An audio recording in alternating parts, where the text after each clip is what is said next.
berbicaralah. Kami sangat rindu mendengar firman-Mu. Haleluya. Amin.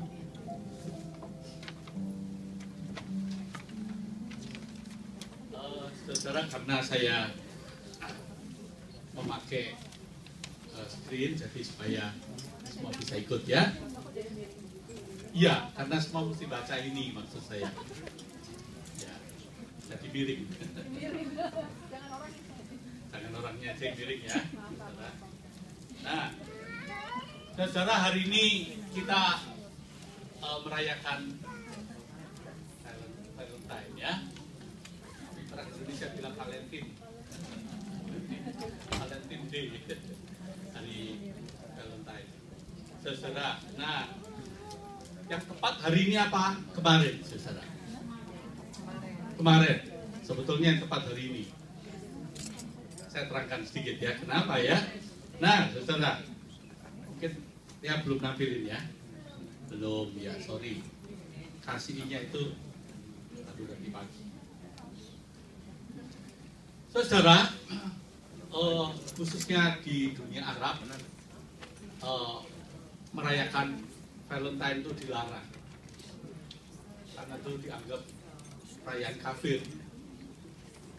Dan kenapa dilarang? Karena kalau orang merayakan Valentine katanya itu mengakui Yesus Kristus itu Allah. Jadi nggak boleh. Dan itu bukan cuma di Arab, di Indonesia sekarang juga banyak yang melarang. Ada beberapa kabupaten, beberapa gubernur, beberapa bupati melarang. Nggak boleh. Sebab kalau orang Islam merayakan Valentine itu berarti mengakui Yesus itu Tuhan, katanya begitu. Ada yang alasannya begitu. Tapi ada yang pakai alasan nggak begitu, katanya begitu. Sebab biasanya kalau hari Valentine itu banyak orang melakukan seks bebas. Karena anak-anak yang masih remaja-remaja itu cenderung mereka itu, oh ini hari kasih sayang, bahwa mereka bersayang-sayangan, lalu mereka melakukan seks bebas, saudara. Nah, di Surabaya dirahasia karena pada hari Valentine biasanya identik dengan apa? Identik dengan apa, saudara? Bunga, apalagi coklat. Nah, dan di Surabaya itu banyak sekali dijual toko-toko coklat itu menjual coklat, di dalamnya ada apanya?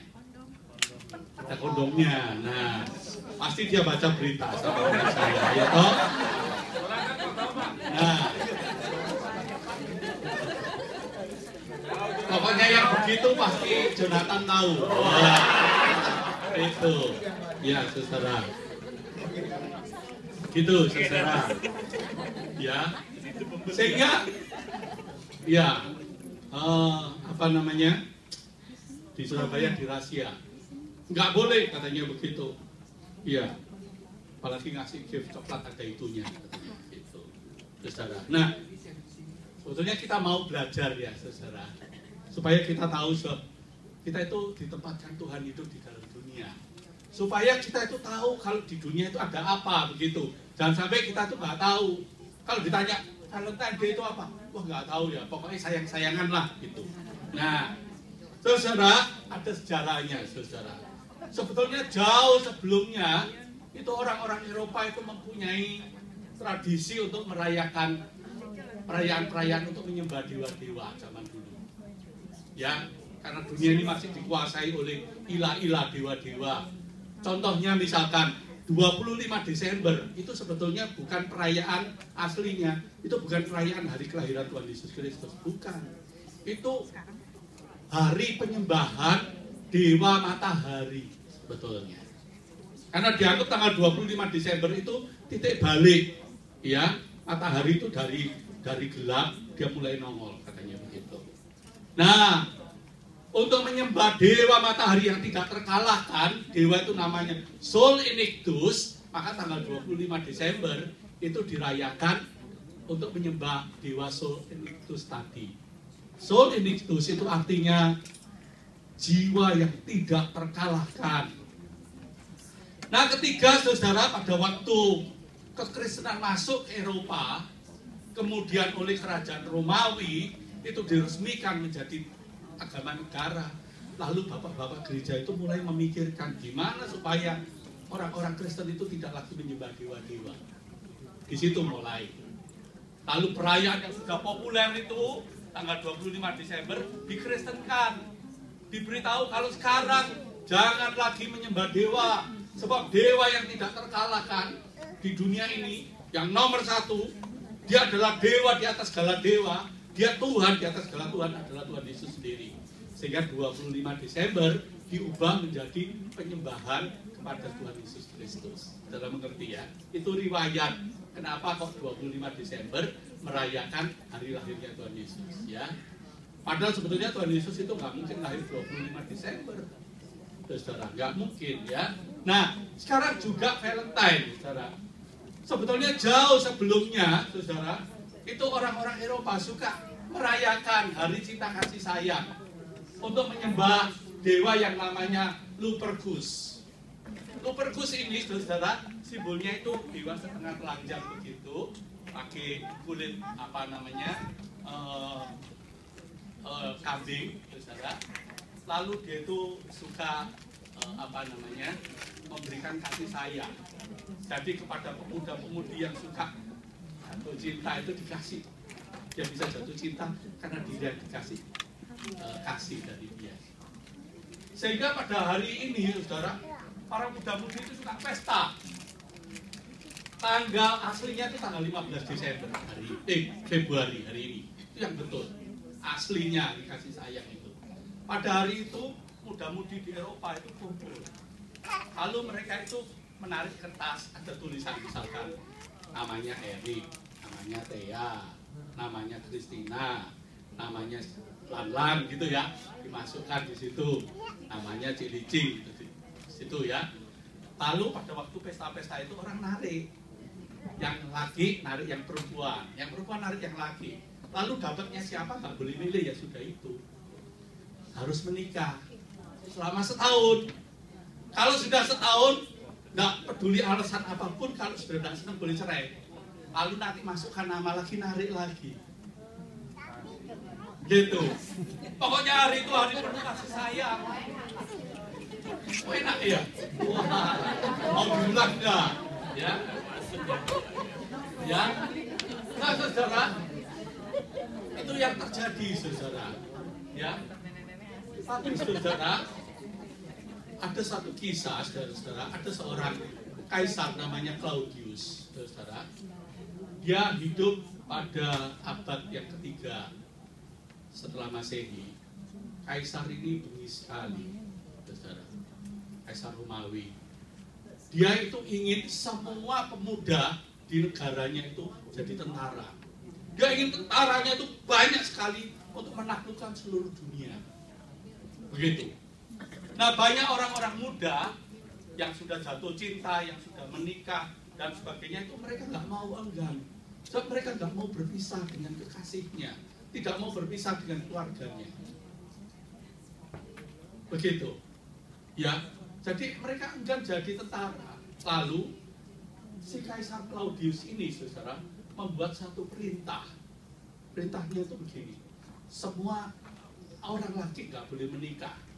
Yang sudah menikah ya sudah terlanjur. Tapi yang belum menikah tidak boleh menikah sejak sekarang. Pokoknya siapa yang kedapatan menikah bisa ditangkap, masuk penjara. Nah, ada seorang uskup, saudara, dari Passo. Dia jadi uskup di kota Passo, itu ada di Italia, ya, saudara. Dia nggak setuju dengan perintah Kaisar Claudius ini. Dia menentang Kaisar Claudius ini. Secara diam-diam, dia suka mengawinkan orang-orang jatuh cinta. Nah, di kota Passo ini ada sebuah gereja kuno kecil. Di situ dia suka mengawinkan orang-orang yang jatuh cinta, sungguh-sungguh jatuh cinta, sama dia dikawinkan.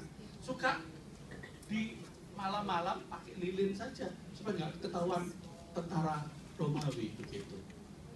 Lah lama-lama saudara ketahuan, si pastor ini ketahuan, si uskup ini, kemudian ditangkap, dimasukin penjara, dan pada tanggal 14 Februari tahun 269 Masehi itu dia dibunuh dipenggal kepalanya. Saudara, karena dia menentang si Kaisar Claudius itu. Akibatnya saudara, orang yang membenci Kaisar Claudius itu, ibu-ibu menceritakan kepada anak-anaknya kalau mau tidur malam, kakek, nenek, bapak menceritakan pada anak-anaknya bahwa ada seorang santo, seorang yang suci, tapi namanya bukan Su ya, Santo Su bukan, tapi ini Santo Valentine, yang rela mengorbankan hidupnya, nyawanya karena cintanya kepada orang-orang yang jatuh cinta. Itu tidak boleh dihambat, sehingga dia rela memberikan kepalanya dipenggal demi untuk membela orang yang jatuh cinta. Dan itu saudara, semua menjadi cerita di mana-mana. Tanggal 14 Februari. Nah saudara, pada tahun 494 Masehi, setelah Kristen itu diakui oleh pemerintah Roma menjadi negara resmi, menjadi agama resmi pemerintah, saudara, maka ada seorang paus yang terkenal, namanya Paus Gelasius pertama. Nah, Paus Gelasius pertama inilah saudara yang mengubah upacara Lupercalia untuk menyembah dewa Lupercus tadi, saudara, itu diubah menjadi upacara Valentine untuk memperingati Santo Valentine yang hidupnya dipenuhi kasih sayang, yang dia itu rela memberikan hidupnya demi membela kasih sayang, begitu. Sehingga pesta agama kafir tadi diubah menjadi pesta gereja untuk memperingati Santo Valentine dari tanggal 15 Februari diubah jadi 14 Februari. Itu ceritanya, saudara ya, diubah menjadi begitu, saudara. Nah, sejak 14 Februari itulah, saudara, gereja mengadakan ibadah kebaktian untuk memperingati hari Valentine, sehingga hari Valentine itu menjadi mendunia. Daerah yang dikuasai oleh agama Kristen semua merayakan itu, saudara. Dan baru pada tahun 1969, beberapa puluh tahun yang lalu, oleh gereja Katolik ini dihapuskan. Ibadah untuk merayakan Valentine Day ini dihapuskan dari ibadah gereja, dijadikan itu ibadah, itu perayaan dunia saja, bukan perayaan gereja. Sebab gereja menganggap cerita ini nggak jelas, katanya begitu. Ya, saya dihapus tahun 1969, tapi sudah menjadi mendunia. Dan apa yang sudah mendunia, saudara, itu tidak bisa dicegah. Di Indonesia walaupun ada peraturan tidak boleh, tapi yang muda-mudi yang merayakan saja, ya toh? Karena memang orang itu tidak bisa dicegah untuk mengasihi, untuk kasih sayang. Cuma seringkali orang itu keliru menganggap kasih sayang itu dianggap seperti sama dengan seks. Itu masalahnya. Kita terus ya. Nah, Valentine Day ini sudah terlanjur mendunia, saudara, sehingga muda-mudi saling, yang sudah jatuh cinta itu saling ngirim puisi, ngirim bunga, ngirim kado. Ada yang sudah dapat bunga enggak? Banyak ya? Ada? Hah? Ada? Gitu. Oh, bunga bank ya? Saudara lebih suka bunga bank kan daripada bunga mawar yang pink, ya kan? Saya tahu itu. Gitu. Ya toh? Ada yang suka terima kado lalu berpesta-pesta. Itu yang terjadi. Dan ini tadi itu saya sebutkan, kado coklat Valentine itu kebanyakan di mana-mana diselipin kondom juga. Kenapa? Sebab tadi itu Valentine Day itu identik dengan sexual day juga. Mengapa, saudara? Ini ada survei dunia ya, bukan cuma di Indonesia. Katanya setelah Valentine Day, itu hari-hari kemudian, itu kehamilan meningkat. Bukan cuma kehamilan meningkat, anak-anak yang masih muda, tapi aborsi juga meningkat. Itu catatan dunia, saudara. Oleh sebab itu banyak orang menganggap kasih sayang itu identik dengan seks. Ini masalah. Ya, mendapat kasih sayang itu mengungkapkannya dengan kekuasaan seks. Nah ini yang kita mau soroti. Saya tidak menyorotin Valentine-nya, tapi apakah kasih sayang itu seks? Ya, kita teruskan, saudara. Kita lihat ayat yang kita baca tadi. Ya, Alkitab bicara apa dulu tentang kasih sayang ya? Dalam Yohanes pasal 13 ayat 34, Yesus mengatakan pada murid-muridnya sendiri. Dia mengatakan, aku memberi perintah baru. Ini perintah, saudara. Bukan cuma aku menghimbau, aku menasihati, tidak. Tapi dia mengatakan, aku memberikan perintah baru kepada kamu. Yaitu supaya kamu saling mengasihi sama seperti aku telah mengasihi kamu. Demikian pula kamu harus saling mengasihi. Dan di dalam Yohanes pasal 15 ayat 12 diulang. Inilah perintahku. Dia mengatakan itu. Inilah perintahku dan isinya sama. Supaya kamu saling mengasihi sama seperti aku mengasihi kamu. Ya. Nah, saudara, ayat ini mengatakan, aku memberi kamu perintah baru. Jadi kalau ini disebut perintah baru, pasti ada perintah lama dong. Ada yang tahu nggak perintah lamanya apa? Ayo. Yesus kan nggak sembarang memberi perintah, ya kan? Kalau Tuhan mengatakan, ini loh ada perintah baru, supaya kamu saling mengasihi sama seperti aku mengasihi kamu. Lalu perintah lamanya apa? Ada yang tahu?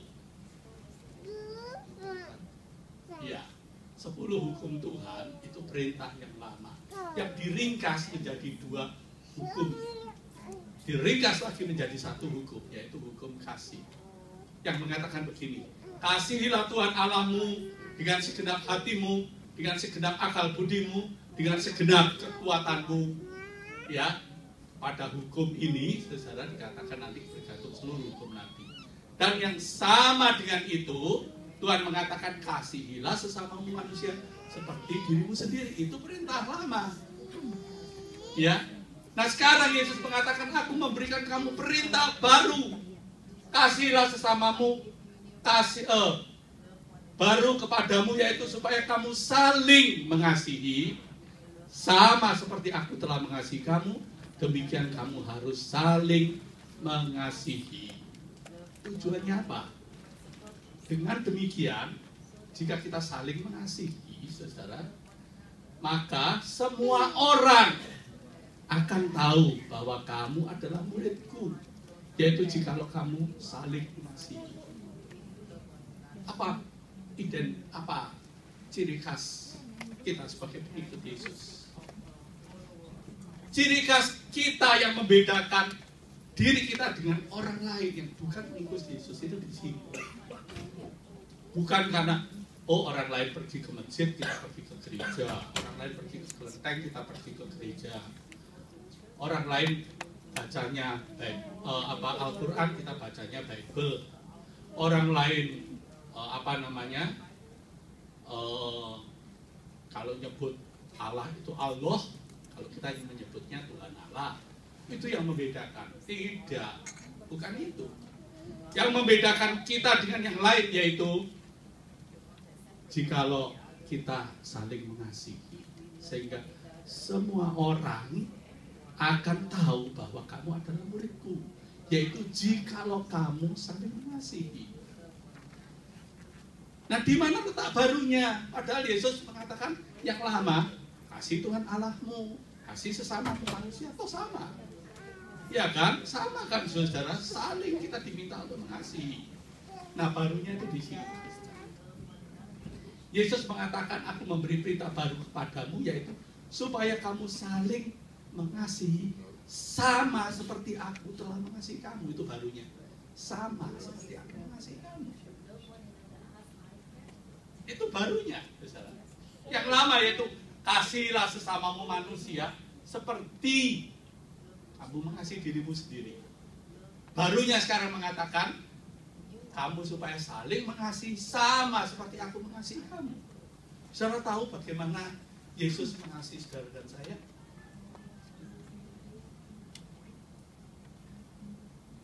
Yesus mengasihi saudara dan saya sampai dia rela memberikan hidupnya, nyawanya untuk saudara dan saya. Itu barunya, saudara. Jadi kita diminta mengasihi sama seperti Tuhan mengasihi kita. Kalau yang lama, kasihlah orang lain seperti kamu mengasihi dirimu sendiri. Sekarang barunya, kasihlah orang lain seperti aku mengasihi kamu. Itu barunya. Itu perintahnya, saudara. Ya, oke. Kita teruskan, saudara. Ya, terus. Nah, pemahaman orang mengenai kasih. Ini bukan yang tadi ya. Oh, sebelum ini. Oke, sorry. Saudara.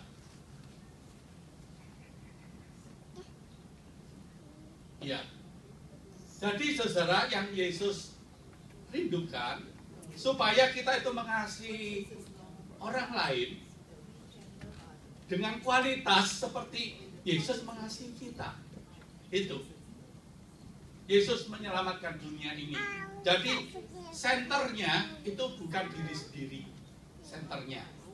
Ya, bukan berpusat pada egonya, tapi berpusat kepada objek yang dicintainya. Bisa paham, saudara ya? Jadi kasih yang sesungguhnya itu bukan menurut kesenanganku, untuk kepentinganku, tidak. Tetapi kasih yang sesungguhnya itu rela berkorban untuk yang dikasihinya. Begitu. Nah, di dunia ini, saudara, cinta kasih itu berubah menjadi objek kepuasan. Itu yang terjadi sekarang di hari Valentine. Begitu. Kalau sayang-sayangan artinya aku dapat kepuasan. Makanya setelah Valentine banyak yang hamil, itu masalahnya, saudara ya. Karena pusatnya itu pada kepuasan ego diri sendiri, bukan pada objek yang dicintainya. Ya, kita teruskan. Sekarang perbedaannya, saudara. Ya, nah, yang tadi itu ya. Nah, saudara, saya ingin melihat kasih Allah dengan kasih manusia itu bedanya di mana, saudara? Oke, ini agak kepotong sedikit-sedikit, gak apa-apa, saya terangkan, tidak sempurna itunya. Ya, kasih Allah itu kasih walaupun. Kalau kasih manusia itu kasih karena. Ya, nah, kasih Allah itu walaupun kamu berdosa, aku mengasihimu. Walaupun kamu kotor, aku mengasihimu. Walaupun kamu mendukakan aku mengasihimu. Itu kasih Allah, ya. Dan kasih itu bukan filia, tapi itu kasih agape. Itu lari-lari anunya. Apa namanya? Ketikanya keliru ya. Itu kasih agape, yaitu kasih yang walaupun. Ya, kalau saudara-saudara Tuhan mengukur kita dengan kasih manusia, gak ada satupun yang masuk kriteria Allah. Sebab kasih manusia itu kasih karena. Ya, aku mengasihi kamu karena kamu baik. Coba kalau kita gak baik. Aku mengasihi kamu karena kamu berjasa dalam hidupku. Aku mengasihi kamu karena kamu menguntungkan aku. Kalau kamu tidak menguntungkan aku, kamu tetap mengasihi aku. Enggak. Berani nggak kita mengatakan, sekalipun kamu merugikan aku, walaupun kamu merugikan aku tetap mengasihimu. Kalau orang yang sudah mencapai tahap ini, sekalipun kamu menyakiti aku, merugikan aku, tapi aku tidak pernah bisa berhenti mengasihi kamu, itu sudah mencapai kasih agape tandanya. Ya saudara, sekalipun kamu jelek, kamu bodoh, kamu miskin, kamu tidak terkenal, aku tetap mengasihimu. Itu kasih walaupun, kasih tetap. Itu yang disebut kasih agape. Ya, di dalam bahasa Yunani itu ada 3 kasih, yaitu kasih agape, itu kasih Allah. Nah, kasih manusia itu ada 3. Jadi ada 4 kasih ya, ada 3. Yaitu kasih eros atau kasih nafsu. 2, kasih filia, yaitu kasih persahabatan, teman. Dan yang ketiga itu kasih storge, yaitu kasih hubungan darah. Ya, saudara. Nah, kasih manusia itu kasih karena, wah aku jatuh cinta sama dia karena dia cakep, dia pandai, dia kaya, dia terpandang. Kalau dia nggak cakep, jelek, apalagi agak petot sedikit begitu, ada yang jatuh cinta? Ada loh saudara. Anaknya Direktur Bank Indonesia yang lalu saudara, dia jatuh cinta. Ada seorang wanita saudara yang gak punya tangan dan tinggal di yatim piatu, kakinya juga buntu. Wah, mengharukan sekali. Sungguh-sungguh jatuh cinta, dia menikah sampai sekarang. Padahal dia anak Direktur Bank Indonesia. Ada waktu dia itu menikah saudara, wah, semua orang yang menyaksikan pernikahannya sampai mencucurkan air mata. Semua nggak digandeng begini, tapi digendong begitu saudara. Wah, luar biasa. Itu baru perkecualian. Biasanya manusia itu yang itu sering kasihnya itu karena ya aku jatuh cinta dengan kamu karena kamu cakep, karena kamu pandai, karena kamu kaya, karena kamu terpandang. Atau ada orang yang ya aku mencintai dia karena dia anakku, dia orang tuaku, dia keluargaku. Itu yang disebut kasih storge, kasih ada hubungan darah. Ya, kasih walaupun atau agape itu kasih hanya memberi. Sehingga kan ada nyanyian pada waktu kita kecil dulu, sekarang sudah tidak pernah dinyanyikan itu ya. Namanya dulu saya diajari kasih ibu, ya, kepada beta tak terhingga sepanjang masa, katanya begitu. Itu ibu yang benar loh saudara. Ya. Hanya memberi, tak harap kembali, bagai sang surya menyinari dunia. Wah, itu kasih ibu zaman dulu. Kayaknya gak lain saja. Kayaknya sekarang ini sudah mulai gesernya ke sini. Kasih itu timbal balik. Kasih itu seperti bisnis, ya toh? Sama-sama untung lah, gitu. Lah kalau kita gantung terus merugi buat apa, ya toh? Sama-sama untung. Nah itu kasih manusia di sana seringkali. Kita teruskan ya, saudara. Nah kita pelajari sekarang mulai satu-satu. Kasih Allah itu kasih agape.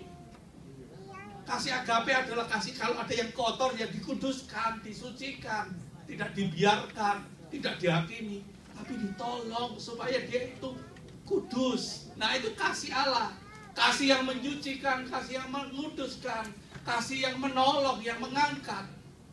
Sehingga kasih yang begitu itu berorientasi kepada memuaskan yang ditolong, yang dikasihi, bukan untuk dirinya sendiri. Ya, itu pusatnya di sana, ya. Disebutkan karena begitu besar kasih Allah akan dunia ini sehingga ia memberikan anaknya yang tunggal kepada dunia supaya barang siapa yang percaya kepadanya tidak binasa melainkan beroleh hidup yang kekal. Jadi dunia yang binasa itu diberi anak yang tunggal supaya setiap orang yang percaya tidak binasa melainkan beroleh hidup yang kekal. Itu artinya kasih agape. Dia menyucikan, menguduskan, menolong, mengangkat, memuaskan. Beda dengan kasih eros. Ini kasih manusia. Eros ini seringkali digambarkan dengan erotik, kasih nafsu, dan seringkali diplesetkan dengan kasih seksual. Tapi sebetulnya eros itu bukan hanya seksual saja sebetulnya. Kasih yang keluar dari nafsu sebetulnya.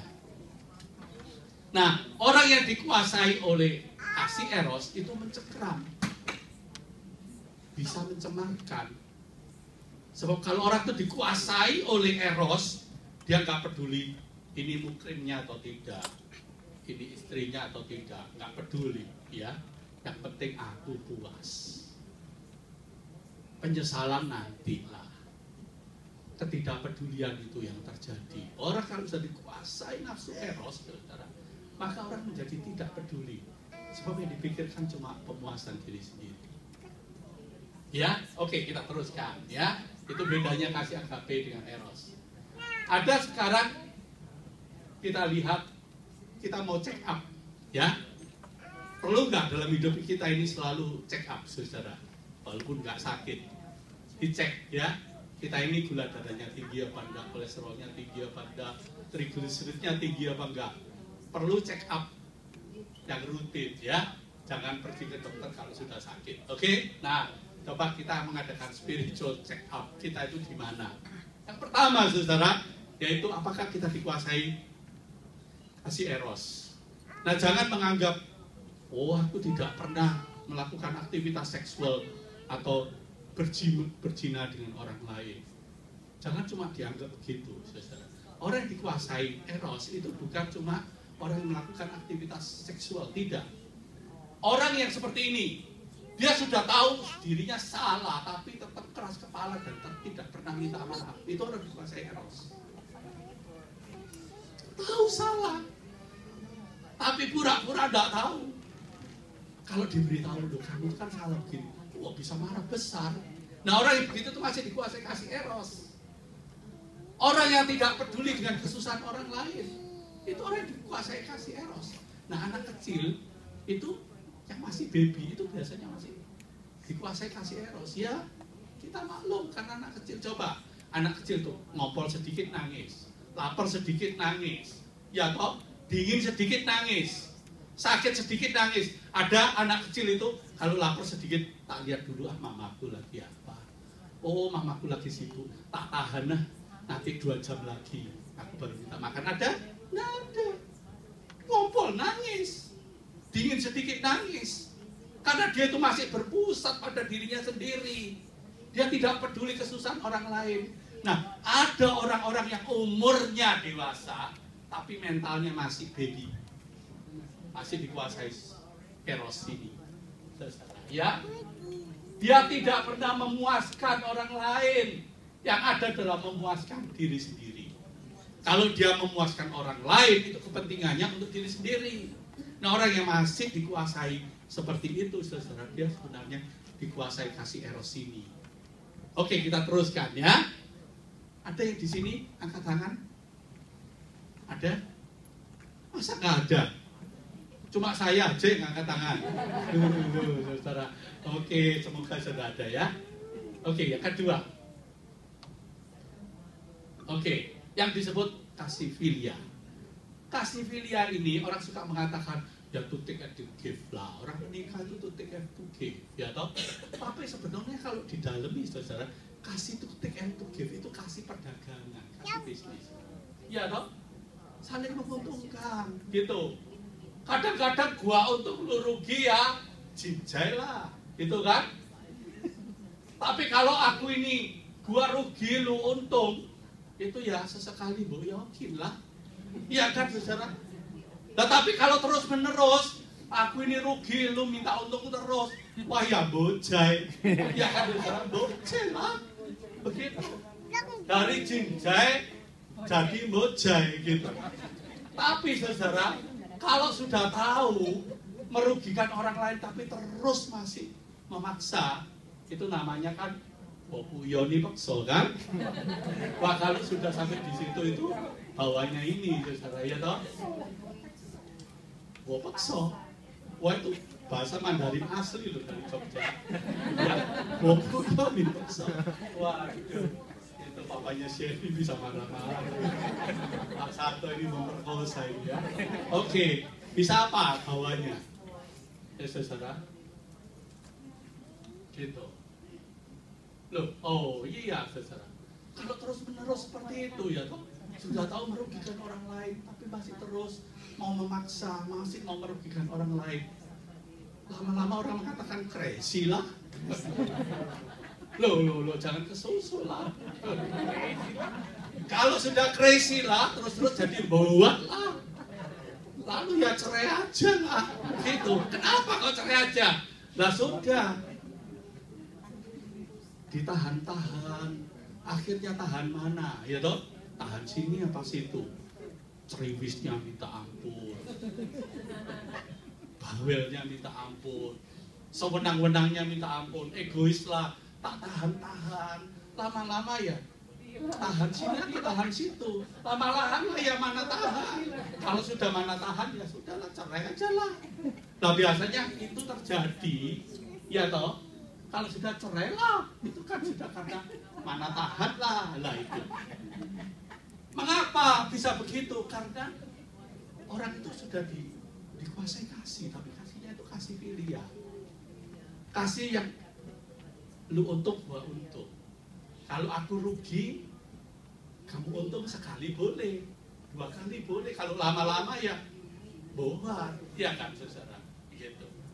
Jadi nggak bisa begitu. Ini kasih manusia itu di sini. Nah, ini ada kasih yang lebih tinggi dari kasih filia, yang disebut kasih storge yang saya nyanyikan tadi, yang disebut kasih ibu tadi, ya toh? Gitu. Masih alasannya kasih karena, tapi karenanya itu ada hubungan darah. Ya gimana lagi? Dia memang menyebabkan saya itu sudah betul-betul gila, tapi karena dia anakku, dia dagingku, darah dagingku, mau apa lagi? Iya kan? Sehingga orang mengatakan ya sudah, mau tidak mau diterima, gitu, sebab dia anakku, dia darah dagingku. Orang mengatakan, walaupun dia kurang ajar luar biasa, bukan lah, gitu kan? Betul ya, bukan gitu. Saya ingat nenek saya dulu, Bu yakin? Bukan ya? Hah? Keliru ya? Oh ya wes. Itu zaman saya dulu waktu kecil, nenek saya itu bilang gitu, tak inget tuh, Bu yakin ya? Gitu. Karena dia saudara kandung saya sendiri, merugikan, terus mau diapakan, sudah buat, mau diapakan lagi, enggak, apa boleh buat lah, gitu. Karena mama sendiri cerewetnya minta ampun, tapi betui katanya begitu, ya toh? Betul betui ya? Apa betui itu? Nggak bisa pulang. Hah? Nggak bisa pulang. Nggak bisa lari kan? Nggak bisa pulang kan? Mau pulang kemana? Mama sendiri ya toh, betui katanya begitu. Udah, terima aja. Walaupun dia itu caranya minta ampun, gimana lagi? Ya toh, terima aja. Kenapa? Karena ini alasannya. Dia itu dikuasai kasihnya, itu kasih. Karena dia mamaku, karena dia anakku, karena dia saudaraku. Apa boleh buat? Gitu. Nah saudara, kita diajar oleh Tuhan, diminta oleh Tuhan, kasih kita itu jangan cuma kasih eros, itu kasih yang paling jelek. Mestinya berkembang ke kasih filia. Mestinya dari kasih filia meningkat ke kasih storge, kasih yang lebih tinggi. Tapi ada kasih yang lebih tinggi yang Tuhan harapkan, yang Tuhan katakan tadi, aku memerintahkan baru kepadamu, yaitu supaya kamu saling mengasihi sama seperti aku mengasihi kamu. Aku mengasihi kamu dengan kasih walaupun, kasih agape. Oke, terus. Oh, masa langsung di sini. Ya, oke. Itu yang Tuhan menghendaki. Dan Tuhan menghendaki kita itu merayakan Valentine itu bukan cuma tanggal 14 Februari saja. Tiap hari kita itu diminta untuk selalu merayakan Valentine, yaitu menghadirkan kasih Allah itu setiap hari, bukan cuma setahun sekali, saudara ya. Nah, supaya kita itu berkembang, meningkat kasih kita itu. Kalau di antara kita ada yang kasihnya masih eros, supaya kita itu belajar mengasihi secara filia atau storge, terus berkembang menjadi mengasihi secara agape. Nah, bisakah? Ini pertanyaannya, bisa nggak? Bisa nggak, saudara? Kasih manusia itu bisa nggak dari kasih filia tadi mencapai kasih Tuhan? Bisa nggak? Nggak bisa. Nggak bisa. Ada yang bisa? Ada yang sudah bisa? Kalau nggak bisa, kenapa Tuhan perintahkan? Kalau gitu Tuhan itu udah masuk akal berarti. Ayo, saudara-saudara, jangankan Tuhan ya. Saudara pernah nggak sebagai orang tua, anaknya masih kecil, seperti Chris dan Pemi ini ya, anaknya masih kecil. Pernah nggak Chris, kamu menyuruh anakmu itu ngangkat 5 kg beras kamu belanja gitu ke anakmu? Bantu Pak, angkat 5 kilo. Ada? Pernah? Nggak pernah? Gitu. Angkat 1 kilo aja pernah? Kenapa? Pertanyaannya. Karena masih kecil. Karena masih kecil ya. Masa karena alasannya masih kecil? Aku lihat memang karena masih kecil. Karena masih kecil. Gitu. Udah gede dia ngangkat. Oh. Nah, kalau masih kecil kenapa? Nggak kuat. Nggak kuat kan? Kalau anaknya masih baby seperti itu, lalu disuruh ngangkat 5 kilo, yang crazy siapa? Bapaknya. Bapaknya. Sama dengan Tuhan, saudara. Kalau Tuhan tahu saudara dan saya tidak mampu melakukannya dan Dia perintahkannya, crazy siapa? Ayo, siapa yang crazy? Tuhan, betul. Nah. Tuhan itu crazy. Setuju nggak? Setuju nggak? Sometimes. Sometimes. Awas lu dikebuk Tuhan. Kalau nggak bertobat. Saudara, Tuhan tidak pernah memberikan beban yang tidak bisa kita pikul. Dia pasti memerintahkan karena kita mampu. Bayangin, kalau misalkan saya bawa laptop, saya tidak bisa, lalu saya panggil Jonathan, ayo kamu yang badanmu gede olahraga terus, tolong dong angkat ini lo, ini berat, tolong diangkatkan, ya toh? Aku sangat menghargai kamu, tolong diangkatkan, Jonathan tolong. Itu cuma ketawa doang. Kenapa? Karena dia merasa Pak Santo kurang ajar nih, nggak menghargai aku nih. Masa ngangkat yang cuma 1 kilo aja nyuruh aku, iya kan? Iya kan saudara? Kalau betul-betul Pak Santo nggak bisa ngangkat nyuruh aku, itu baru ini nih yang jagoan disuruh begitu. Itu tandanya aku menghargai dia. Terus saudara, mengapa kau Tuhan itu menyuruh saudara untuk mengasihi sama seperti Tuhan mengasihi kita? Karena Tuhan tahu Anda mampu. Anda bisa. Cuma masalahnya mau atau tidak tergantung saudara dan saya. Tuhan sudah mengukur bahwa saudara bisa. Kalau saudara mau. Sebab apa? Karena kebisaan itu diberi oleh Tuhan. Kemampuan itu diberi oleh Tuhan. Kalau nggak percaya, coba. Ayo. Kalau nggak percaya, wujudkan kasih agape. Anda tidak pernah tahu kemampuan saudara, betapa besarnya kemampuan yang Tuhan anugerahkan sebelum Anda mencobanya. Sebelum Anda mencobanya. Walaupun orang itu menyakiti saudara sangat dalam. Kalau saudara mau, saudara bisa nggak mengampuni? Bisa. Bisa. Asalkan saudara jangan mengatakan, oh semua ini aku mau mengampuni. Tapi kalau yang satu itu pokoknya, jangan ditawar lagi. Oh, sudah pokoknya mau ditawar berapa itu? Harga pokok. Semua boleh, tapi yang satu itu pokoknya enggak deh. Lebih baik aku tuh udah enggak ketemu dia. Enggak bisa. Kalau kita mau, bisa. Karena Tuhan memampukan. Oleh sebab itu Tuhan mengatakan, ya, ampunilah musuhmu, berdoalah bagi dia. Bisa nggak? Bisa kalau kita mau. Saudara. Oke, terus, ya. Kita lihat sedikit ya sebagai penutup. Ini Rasul Paulus itu pernah dialog dengan Tuhan Yesus. Ketika Tuhan Yesus bangkit, saudara, Rasul Petrus itu ditemui oleh Yesus secara langsung di tepi Danau Galilea. Kenapa? Sebab sebelum Yesus disalib, Rasul Petrus itu pernah menyangkal Yesus 3 kali. Ketika ada seorang bujang wanita kecil bertanya kepada Petrus, kamu kan muridnya dia? Dia mengatakan, enggak. Loh, kamu kan orang Galilea yang mengikut dia? Enggak, aku tidak kenal dia. Lalu yang ketiga ditanya, loh, kamu kan orang dari Galilea yang bersama dengan dia. Dia mengatakan, aku nggak ngerti kamu ngomong apa. Lalu dia membujak Yesus, kemudian dia lari karena pada waktu setelah dia menyangkal 3 kali, ayam berkokok. Saudara, 3 kali. Dan Petrus lari meninggalkan Yesus sendiri yang sedang dianiaya. Dan dia menangis, menyesal, karena dia menyesal menyangkal Yesus 3 kali. Dan setelah 3 hari Yesus bangkit, saudara. Orang yang ditemui oleh Yesus, murid pertama yang ditemui Yesus adalah namanya Petrus. Dan sangat indah, saudara, kalau saudara mempelajari struktur bahasa aslinya, sangat indah. Sebab Yesus mengatakan begini kepada Petrus.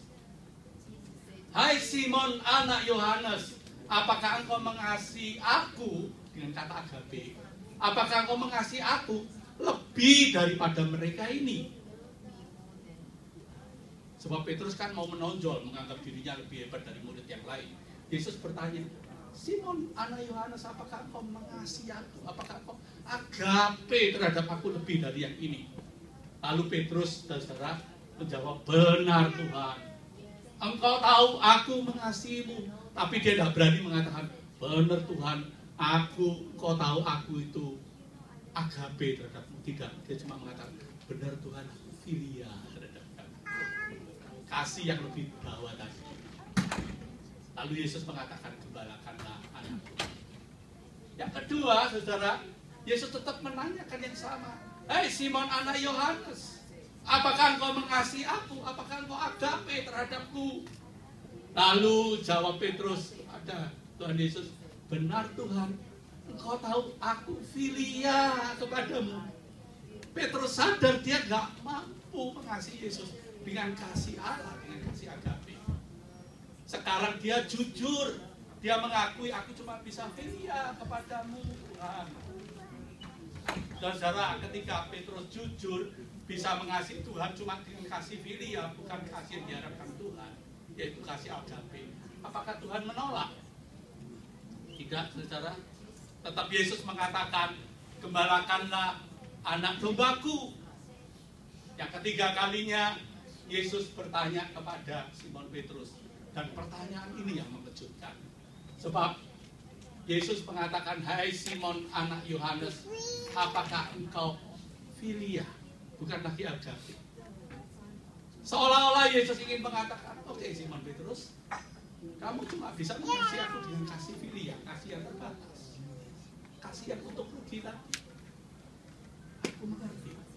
Tapi Tuhan mengatakan, sekalipun kasihmu itu terbatas kepadaku, apakah engkau masih mau mengasihi aku dengan kasih yang terbatas itu? Saudara, apa yang terjadi? Petrus gak tahan, saudara, dengan pertanyaan Yesus yang ketiga kalinya ini, saudara.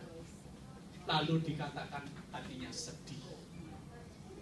Ada terjemahan lain mengatakan, lalu menangislah Petrus.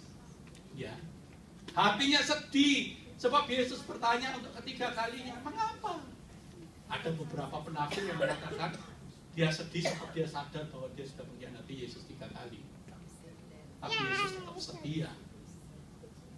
Ada yang kedua mengatakan dia sedih sebab dia sadar dia tidak mampu mengasihi Yesus lebih dari murid-murid lain mengasihi Yesus. Yang ketiga, ada yang mengatakan mengapa dia sedih sebab dia sadar tidak mampu mengasihi Yesus seperti Yesus mengasihi dirinya.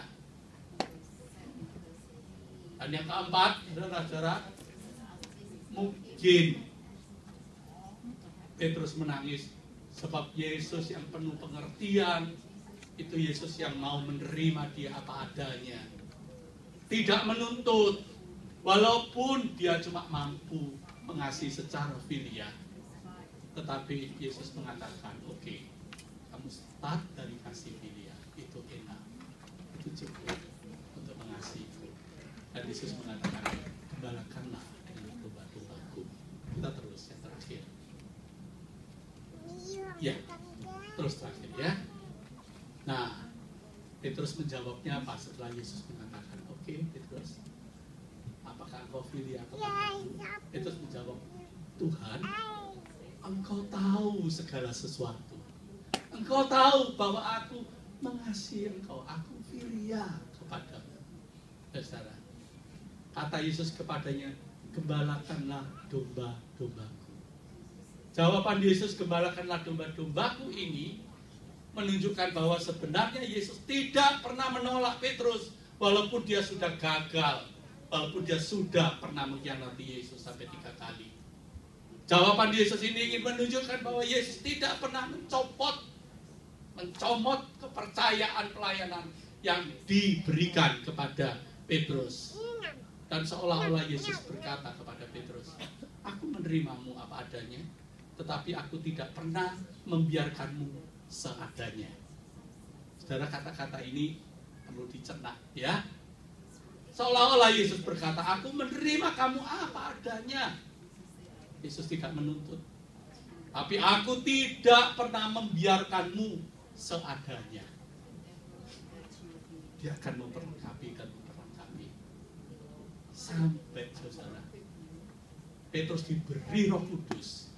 Dan setelah diberi Roh Kudus, Petrus menjadi rasul yang paling berani memberitakan Injil sampai akhir hidupnya.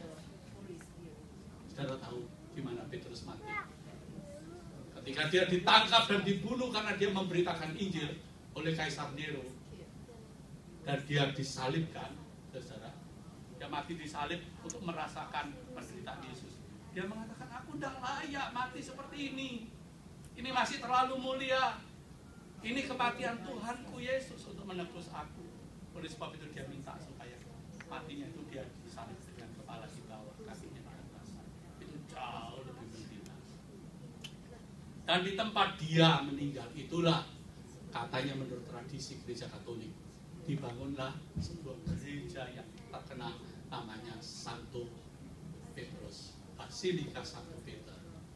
Tahun lalu saya ada di sana, saudara, terharu sekali. Saya pergi ke Areopagus, tempat di mana orang-orang percaya, yang percaya pada Yesus zaman masih penganiayaan itu diadu oleh gladiator, diadu oleh singa, yang dibakar hidup-hidup. Nah, saya dengan Bu Lilis melihat itu reruntuhan yang masih jadi tontonan di Vatikan, saudara. Di mana di sebelah agak jauhnya begitu ada tempat-tempat kerangkeng singa, dulunya sudah ada yang banyak rusak. Sebab dulu, saudara, kalau orang itu percaya pada Yesus sebagai Tuhan dan Juru Selamatnya, itu ditaruh di tengah lapangan, itu dilihat oleh semua orang Roma, lalu dilepaslah dari kerangkengan singa itu, singa yang lapar, dan dia disabung oleh orang itu, atau dia disalib hidup-hidup di sana, atau dia dibakar hidup-hidup. Mengapa kok Petrus itu mampu mengakhiri hidupnya seperti itu? Dari kasih yang cuma filia sampai akhirnya menjadi kasih agape, kasih yang walaupun aku mati disalib, aku mati sebagai martir, aku tetap mengasihi Tuhan, karena dia adalah orang yang mau dibentuk oleh Tuhan. Dari kasih yang sederhana, kasih yang tidak mampu, menjadi kasih walaupun. Oleh sebab itu, saudara-saudara, saya mengajak saudara dan saya untuk menggumuli hidup ini, bagian yang terakhir, sebagai bagian aplikasi.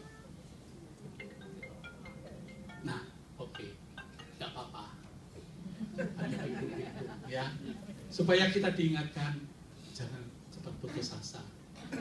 Bimbing diri kita sendiri dengan penuh kesabaran sampai suatu hari kita mampu mengasihi Tuhan secara agape, mengasihi sesama kita secara agape. Kalau saudara mendapati suamimu atau istrimu, bisanya baru mengasihi eros, kalau salah suka gak ngaku, gitu ya. Bimbing dia sampai dia bisa mengasihi secara agape, ya. Wah, kasih saya berkembang sebagai pendeta karena kesabaran istri saya. Saya dulu juga kasihnya eros nih. Oh, kalau saya salah, gitu diingetin, wah, saya membela diri, aku nggak salah. Wah, ya. Terus bimbing istrimu, suamimu untuk terus berkembang kasihnya, supaya sampai kepada mengasihi secara agape. Kalau kamu membentuk karakter anak-anakmu, jangan cepat putus asa. Jangan cepat putus asa. Bimbing anak-anak itu supaya berkembang sampai kepada kasih agape. Jangan pernah menyerah So, kalau kita menyerah, biasanya kasihnya bukan kasih agape, kasihnya jadi kasih EGP. Tahu kan kasih EGP? Tahu cicok lah, tidak lah. Nggak tahu? Emang gue pikirin. Oke. Selamat hari Valentine, saudara Tuhan memberkati. Mari kita mengambil waktu teduh sejenak.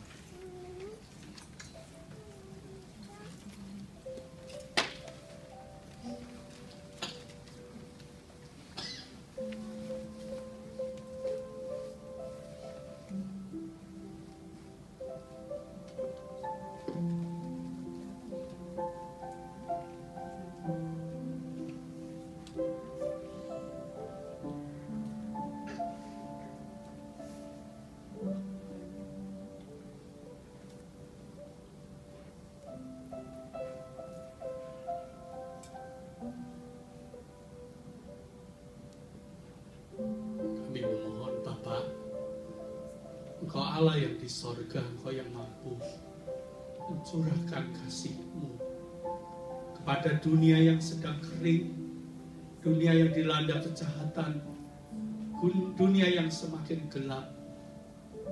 Jangan biarkan dunia ini mengalami kehancuran karena ketiadaan kasih. Mampukan dunia ini untuk kembali mengasihi karena Engkau. Manakala di sana ada kejahatan, jadikan kami Tuhan untuk menaburkan kasih. Manakala di sana ada keputusasaan, kirimlah kami Tuhan untuk membangkitkan pengharapan, supaya dunia di sekitar kami ini tidak hidup di dalam keputusasaan, supaya anak-anak kami tidak hidup di dalam keputusasaan, supaya istri kami, suami kami, mereka tidak hidup di dalam keputusasaan, ketidakmampuan.